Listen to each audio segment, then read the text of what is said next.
Senior police అధికారి AB వెంకటేశ్వరరావుకు చివరి నిమిషంలో అయిన పోస్టింగ్ ఇవ్వడం సంతోషకరమంటూ సిపిఐ నేత నారాయణ అభిప్రాయపడ్డారు. ఇవాళ పోస్టింగ్ ఇస్తే ఆయన రేపు రిటైర్మెంట్ అవుతారని, ఈ సమయంలో ఆయనకు ఇది పునర్జన్మ వంటిది అన్నారు. జగన్ రాక్షస వికృతమైన పాలనలో ఏబీవీని తీవ్రంగా హింసించారని నారాయణ విమర్శలు చేశారు. ఏబి వెంకటేశ్వరరావు ఐపీఎస్ ఆఫీసర్ గత టీడీపీ గవర్నమెంట్ ఉన్నప్పుడు డిఐజీ ఇంటెలిజెన్స్గా పనిచేశాడు. ఆయన చాలా ఎఫెక్టివ్ ఆఫీసర్.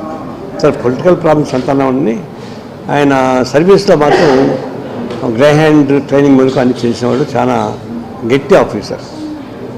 ఈ పొలిటికల్ వెంజన్ తోటి జగన్మోహన్ రెడ్డి వచ్చిన మరుసటి రోజు నుంచి అతన్ని డ్యూటీకి రానికుండా పనిష్మెంట్ ఇచ్చారు. 5 ఏళ్ల పాటు కోర్టులు చెప్పినా క్యాట్ చెప్పినా వినకుండా అతన్ని బయట పెట్టారు.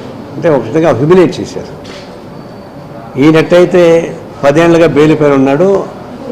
ఆ కచ్చని ఏబీ వెంకటేశ్వర చేసుకున్నాడు. ఈరోజు ఉత్తరం రాశాను జవహర్ రెడ్డి గారికి.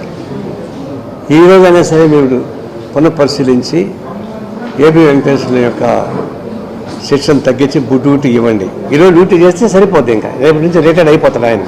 ఇవ్వమని చెప్పాను. This is the high time for you to take a decision అని చెప్పేసి నేను ట్విట్టర్లో పెట్టి ఆయన పంపించాను. తర్వాత ఇప్పుడు నాకు రిప్లై ఇచ్చారు, మేము పోస్టింగ్ ఇస్తున్నామని చెప్పేస్తున్నాను. సంతోషం. చివరి నిమిషంలో అయినా ఈ జగన్ గవర్నమెంటు ఆయన చేసిన రాక్షస వికృత్యాలను మరిచి ఏబీ వెంకటేశ్వర గారికి పోస్టింగ్ ఇవ్వడం అనేది చాలా మంచిది, సంతోషం.